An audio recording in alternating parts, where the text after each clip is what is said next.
All right, kids, come in for story time. Let's see which one we should read today.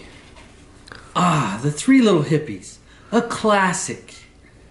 Once there were three little hippies whose friend they were crashing with got evicted, so they all had to move out. Now they needed their own homes. The first little hippie built his house out of hemp, because hemp can be used for anything. And of course, the wolf easily tore through and ate him. The second little hippie made a house out of positive energy, which he realized isn't a house at all. The wolf ate him. The third little hippie manned up by watching Doin' Stuff with Tony Bench, and the wolf wanted absolutely nothing to do with him. The end. All right, kids, come get your nap time snack and head off to bed. You did it.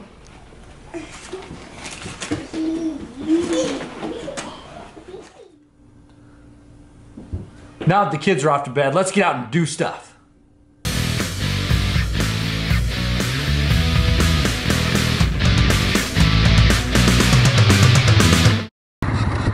Today we're going to get out some ropes and do some rappelling.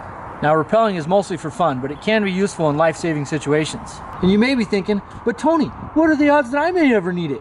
Well, none in your sandals on your little nature walk with your girlfriend and your guitar on the way to the top of the hill so you can sing Wonderwall to her hairy armpits.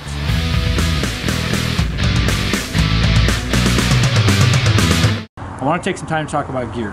Let's start by talking about the rope. When you go to get your rope, don't go cheap. Don't go to Harbor Freight and buy a cheap rope. Buy a rope that's rated for rappelling. Make sure it's a static rope, not a dynamic rope. Dynamic ropes are for climbing. When you fall, it stretches some. You want a static, good rope that's made for rappelling. Next, let's talk about harnesses.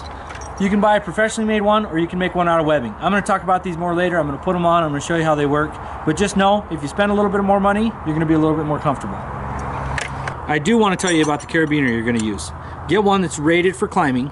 It'll have a lock on it, similar to this.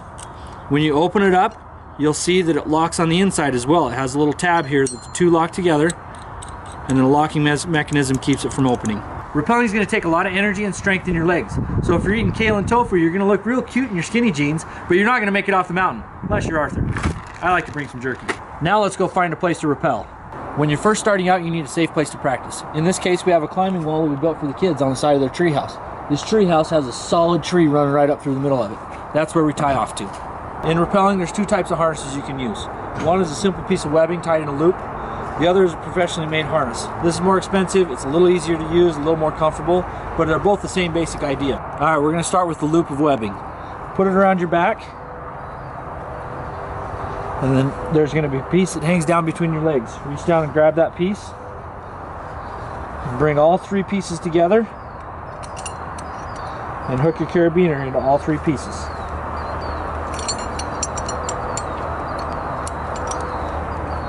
Now, like I say, this works, but it's not really comfortable. Next, we have the professionally made harness. I prefer it. It's more expensive, but it's also a lot more comfortable. You're going to start by undoing the buckles. Those are on your legs, and run the straps out as far as they can go. Just like the other harness, start behind your back. Do the waist buckle first. You want to make sure it's nice and tight.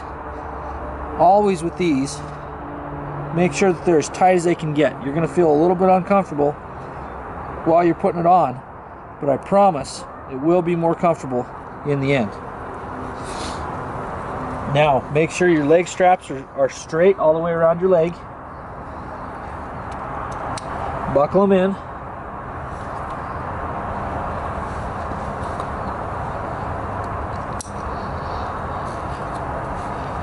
And tighten them down.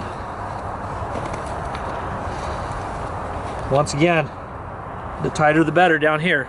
It doesn't feel comfortable when you're doing it, but when you're hanging from it, I promise it'll be better. Hook on to both your waist strap and the strap that goes between your legs. We're going to start by tying off to the trunk of this tree. To do that, we use a figure-8 knot. Start that knot and just tie a simple overhand knot into the line. Then take the end of that line, then run it around a solid trunk of something. This tree works pretty well. Notice how I'm not tying off to branches, I'm not tying off to anything light.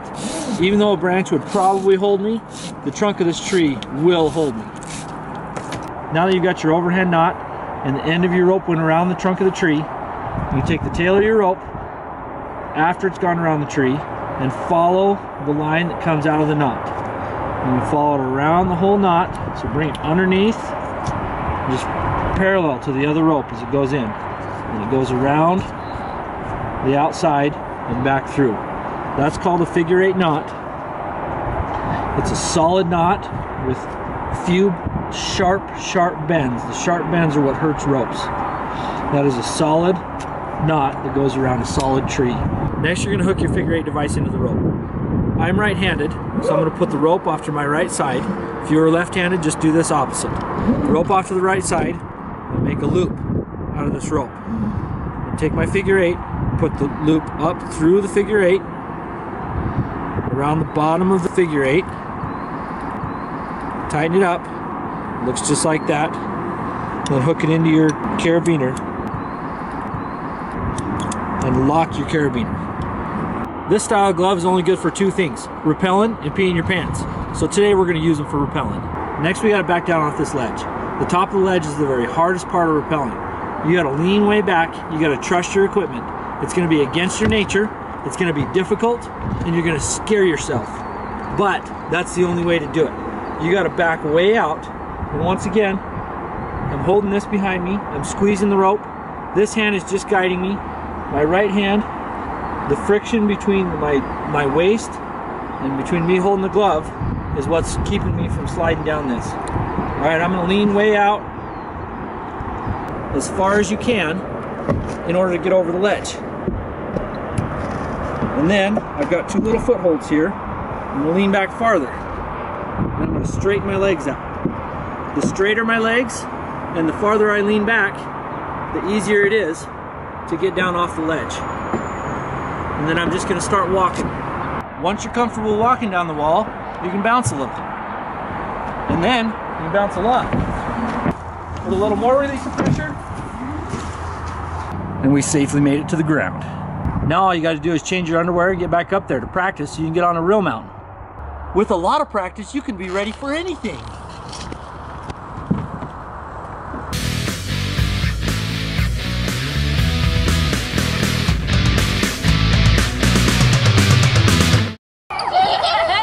We'll see you next time on Doing Stuff with Tony Bench.